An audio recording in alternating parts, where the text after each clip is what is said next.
अस्सलाम वालेकुम। Countess Elizabeth बैथरी 7 अगस्त 1560 में हंगरी के एक वेल नॉन नोबेल फैमिली में पैदा हुई। इसको ब्लड काउंटेस काउंटेस ड्रैकुला भी कहते हैं। ये इंसानी तारीख की सबसे बड़ी फीमेल सीरियल किलर थी जिसने तकरीबन 650 लड़कियों का कत्ल किया था।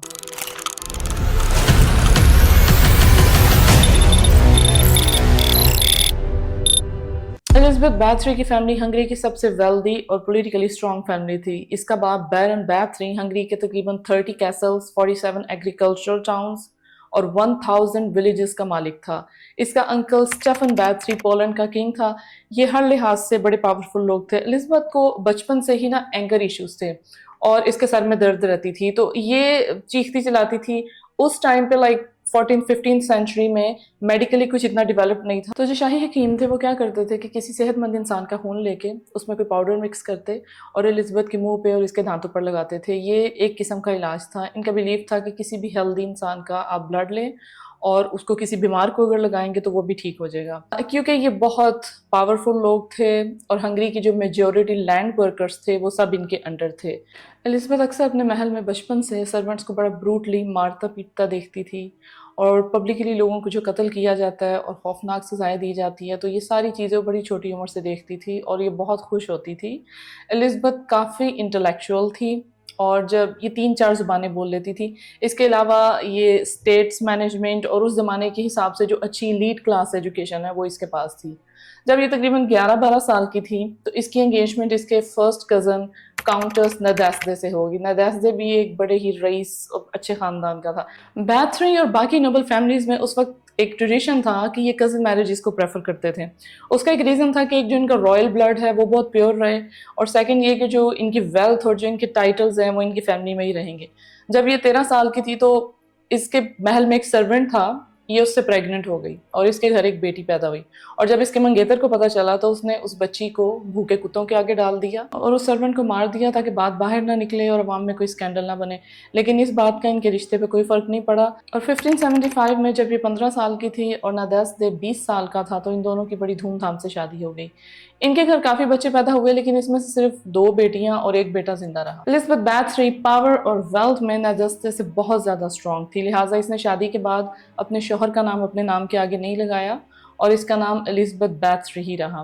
काउंटेस नदेस्दे हंगरी आर्मी का चीफ कमांडर था और ये अक्सर जंगी महाज में रहता था। ये बहुत जालिम था और टर्किश एम्पायर को लेकर इसकी काफ़ी फतूहात थी। ये अक्सर अपने दुश्मनों को मारने के बाद उनके सर के साथ फुटबॉल खेलता था और ये उनकी खोपड़ियों से जिगलिंग भी करता था। इसकी ऑटोमन्स टर्किश के साथ कई साल तक जंगें चलती रही। नदेस्दे ने एलिज़ाबेथ को शादी के बाद एक कैसल गिफ्ट किया जिसका नाम था चेकचीसा कैसल। इस कैसल में इसने एक टॉर्चरिंग चैम्बर जो है वो तैयार करवाया ताकि ये वहाँ अपने सर्वेंट्स को पनिशमेंट्स दे सके या उन्हें सबक सिखा सके।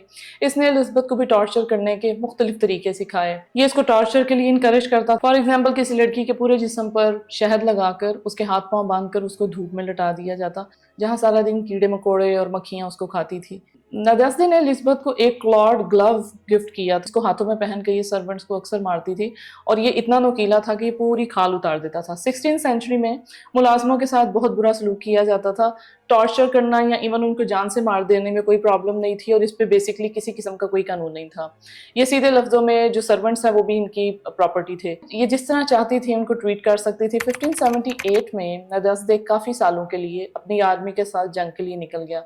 इसके जाने के बाद एलिज़ाबेथ बैथरी ने अपने हस्बैंड के जो प्रॉपर्टीज़ और उसके ज़मीन जायदाद के सारे मैटर्स हैं, फाइनेंस के सारे मैटर्स को ये बड़ा सक्सेसफुली चलाती रही।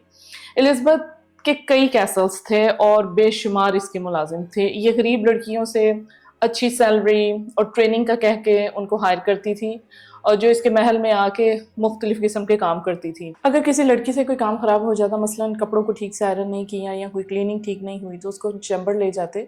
मतलब इसको सिर्फ एक बहाना चाहिए था और टॉर्चर शुरू।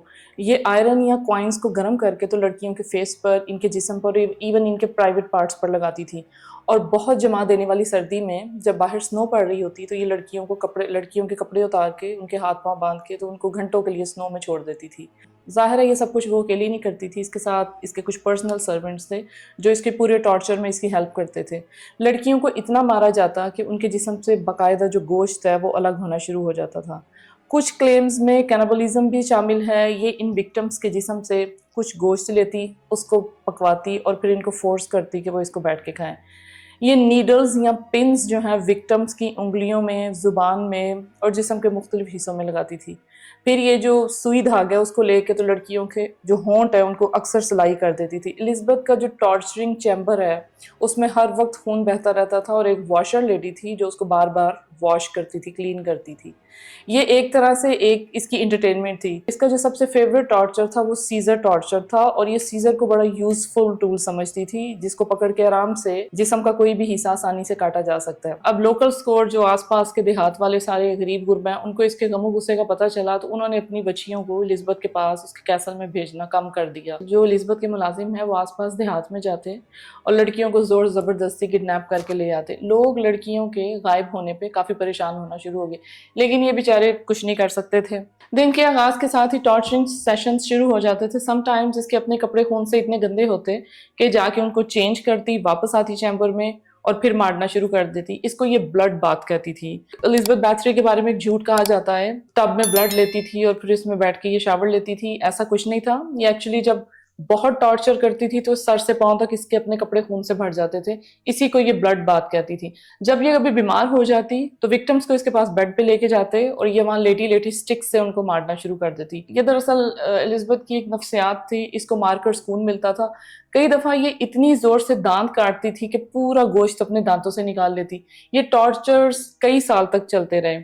1601 में एना डरवोलिया नाम की एक औरत ने एलिज़ाबेथ को ज्वाइन किया और कहा जाता है कि डरवोलिया ने एलिज़ाबेथ को मजीद सख्त किस्म की जो टॉर्चरस टेक्निक्स हैं वो सिखाई।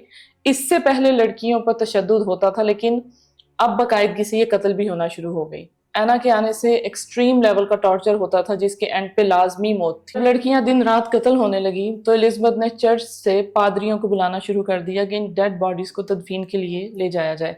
एलिज़ाबेथ इनको कहती किसी वबाई मर्ज से इनकी मौत हो गई है। ये इतनी ज्यादा बॉडीज थी कि एक ताबूत में समटाइम्स ये 3-3 लाशें रखती थी। इन पादरियों को किसी भी डेड बॉडी को एग्जामिन करने की परमिशन नहीं थी। एक पादरी को कुछ शक हुआ जब उसने एक बॉडी पे तशद्दुद के काफी निशान देखे, लेकिन इसके शौहर नदस्दे ने चर्च को काफी ज्यादा डोनेशन देके इनका मुंह बंद कर दिया। 1604 में इसके शौहर काउंटेस नदस्दे की डेथ हो गई। नदस्दे की डेथ के बाद एलिज़ाबेथ की वो पॉलिटिकल पोजीशन नहीं रही जो पहले थी और जो लोग कई सालों से अपनी लड़कियों के गुम होने पर रोध हो रहे थे, फाइनली जो इनकी पिटीशन है वो कोर्ट में लग गई। एलिज़ाबेथ को लीगली 1-2 नोटिस भेजे गए, वो भी सिर्फ एक कोर्ट की फॉर्मेलिटी थी और बात जो है वो खत्म हो गई। अब एलिज़ाबेथ जो है ये पहले से ज्यादा एग्रेसिव हो गई और मार कुटाई जो है दिन रात होने लगी। ये जो पिक्चर में आप देख रहे हैं चेकचीसा कैसल, ये वो कैसल है जहाँ पे टॉर्चरिंग चैम्बर था और यहीं पे ज्यादा से ज्यादा कत्ल हुए थे। वक्त के साथ साथ दूर दूर से भी लड़कियों को बहला फुसला के लाने का जो सिलसिला था वो कम हो गया।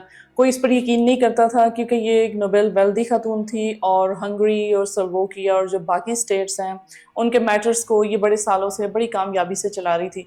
फिर इसको एक आइडिया आया, इसने एक फिनिशिंग स्कूल शुरू किया। अपने कैसल में जो मिडिल नोबेल्स थे उन फैमिलीज की लड़कियों को इसने ट्रेनिंग के नाम पे ना स्पेशल क्लासेस जो है वो शुरू की। इन क्लासेस में मैनर्स, डांस, होम डेकोरेशन और स्टेट अफेयर्स को कैसे चलाया जाता है ये सारी बातें सिखाई जाती थी। अब इसके ट्रेनिंग स्कूल में नोबेल फैमिलीज की लड़कियां आना शुरू हो गई। जैसे ही लड़कियां इसके कैसल में आती उनको सीधा टॉर्चरिंग चैम्बर ले जाते और इनकी शामत आ जाती थी। 1 साल के अंदर अंदर तकरीबन 40 से 50 लड़कियों का इसने कत्ल कर दिया और वो गायब हो गई। एलिज़ाबेथ के फिनिशिंग स्कूल से जब लड़कियां गायब होने लगी तो जाहिर है ये मार के इनकी बॉडीज को इधर उधर दफना देती थी। घर वालों के पूछने पर ये मुख्तलिफ किस्म की कहानियां सुनाती। किसी को कहती कि इसने खुदकुशी कर ली है, किसी को कहती वो अपने लवर के साथ भाग गई है। इसने एक और ड्रामा किया कि कोई अजीब सी बीमारी फैली थी जिसके बाद अचानक ये ऊपर नीचे बढ़ना शुरू हो गई और मुझे आपको बताने का टाइम भी नहीं मिला और बस हमने इनको दफना दिया। अब ये जो नोबेल लोग थे ये बड़े परेशान हुए कि अच्छी खासी यंग हेल्दी लड़कियां एकदम से कैसे मर सकती हैं। पहले जो इसने 500-600 लड़की पिछले कुछ सालों में मारी थी ये गरीब घरों की लड़कियां थी और जिनको अदालत में भी इंसाफ नहीं मिला और वो खामोश हो गए। लेकिन ये मिडिल क्लास जो नोबेल्स थे ये चुप होने वाले नहीं थे। इन नोबेल फैमिलीज ने किंग ऑफ हंगरी मैथिस को सारी बात बताई और इस पूरे मामले की इन्वेस्टिगेशन का कहा। किंग मैथिस ने थ्रूजो जो कि एक पावरफुल पॉलिटिकल पर्सन था और तकरीबन एक प्राइम मिनिस्टर के लेवल का था, उसको कहा कि इस सारे मैटर को देखे। अब ये जो थ्रूजो था ये बेसिकली एलिज़ाबेथ बैथरी का कजन था और तकरीबन एक प्राइम मिनिस्टर की पोजीशन पे बैठा हुआ था। 29 दिसंबर 1610 में थ्रूजो 30 बासर लोगों के साथ और कुछ सिपाहियों के साथ एलिजाबेथ के कैसल में गया। जैसे इसने वहां पे रेड की, इसने देखा कि एलिजाबेथ चैम्बर में एक लड़की को अपने दांतों से काट रही थी। 2 फ्रेश डेड बॉडीज जो हैं वो इसके पास पड़ी थी और 1-2 लड़कियां शदीद जख्मी थी। इसने सारी प्रॉपर्टीज को चेक करवाया तो तकरीबन 50-60 से ज्यादा जो डेड बॉडीज हैं वो डीकम्पोजिंग की मुख्तलिफ स्टेजेस में सिर्फ इसके लॉट में से मिली। इसके अलावा बड़ी बड़ी सी बोरियां थी जिसमें मिट्टी थी जो खून को खुश्क करने के काम आती थी, टॉर्चरिंग टूल्स, और जो पूरा महल और जो खास तौर पे टॉर्चरिंग एरिया है वहां पे इंतहाई गंदी बदबू थी गोश्त की और खून की। एलिजाबेथ और इसके बाकी सर्वेंट्स को अरेस्ट कर लिया गया। एलिजाबेथ को इसके कैसल में ही रहने दिया और इसके सर्वेंट्स को ही अपने साथ ले गया और केस कोर्ट में लग गया। इस केस में तकरीबन 300 से ज्यादा लोगों ने गवाही दी। किंग मैथिस ने पब्लिकली केस को ओपन करके इन्वेस्टिगेशन और इंसाफ का कहा। थ्रूजो ने किंग मैथिस से रिक्वेस्ट की कि एलिजाबेथ बैथरी को कोर्ट में नहीं लेके आएंगे क्योंकि इससे जो बाकी नोबेल फैमिलीज हैं हंगरी की और मुख्तलिफ स्टेट्स की, ये उनके लिए बड़ा इंसल्टिंग है। एलिजाबेथ की 2 फीमेल सर्वेंट्स थी, इनकी उंगलियां काट के तो इनको जिंदा जला दिया गया और एक लड़का था जो डेड बॉडीज को उठा के ठिकाने लगाता था, इसका सर काट के अलग किया और बाकियों के साथ इसको भी जला दिया। फिर बैथ रही क्योंकि एक बासर और रईस खानदान से थी और सियासी तौर पर भी बड़ी अच्छी पोजीशन थी, इसको इसके चेक चीसा कैसल में सारी जिंदगी के लिए हाउस अरेस्ट कर दिया। इस कैसल की, इसके कमरे की जो खिड़कियां थी उसके चारों तरफ ईंटें चुनवा दी जिसमें सिर्फ एक छोटा सा सुराख था जहां से इसको खाना मिलता था, और इसका जो कैसल था उसके चारों तरफ जो है ना 4 फांसी घाट लगा दिए गए ताकि जो विलेजर्स और जो आसपास के लोग हैं वो देख लें कि इंसाफ हुआ है। इस पागल औरत ने 20 से 30 सालों में 650 लड़कियां मार दी और कोर्ट ने सजा के तौर पे इसको सिर्फ हाउस अरेस्ट कर दिया। ये कहाँ का इंसाफ है, अब ये हमारी समझ में नहीं आता। कुछ हिस्टोरियंस जो है वो ये भी कहते हैं कि ये अपने बाकी कैसल्स में आ जा सकती थी और सारी स्टेट के जो मैटर्स हैं उनको कई साल तक ये हैंडल करती रही। 4 साल के बाद 21 अगस्त 1614 में इसकी डेथ हो गई और इसको जो लोकल चर्च है उसमें दफना दिया, लेकिन लोगों को इस पे इतना गुस्सा था कि इसकी डेड बॉडी को निकाल के बाद में किसी नामालूम जगह पे दफना दिया गया जिसका आज तक किसी को नहीं पता। एलिजाबेथ बैथरी से इंस्पायर बेशुमार नॉवेल्स और फिल्म्स बनी। इनफैक्ट जो करेक्टर ड्रैकुला है वो इसी किरदार एलिजाबेथ बैथरी से मुतासिर होकर बनाया गया था। एलिजाबेथ बैथरी का नाम गिनीज बुक ऑफ वर्ल्ड में भी शामिल किया गया जिसमें लिखा है the most prolific female murderer in history. Elizabeth Bathory जिसने 600-650 लड़कियों का कत्ल किया, like it's a huge number, और अदालत ने उसको हाउस अरेस्ट किया एंड दैट्स इट। मतलब आपको लगता है कि ये इंसाफ था? अपना ख्याल रखें, अपना और अपने चैनल का ख्याल रखें। अल्लाह हाफिज।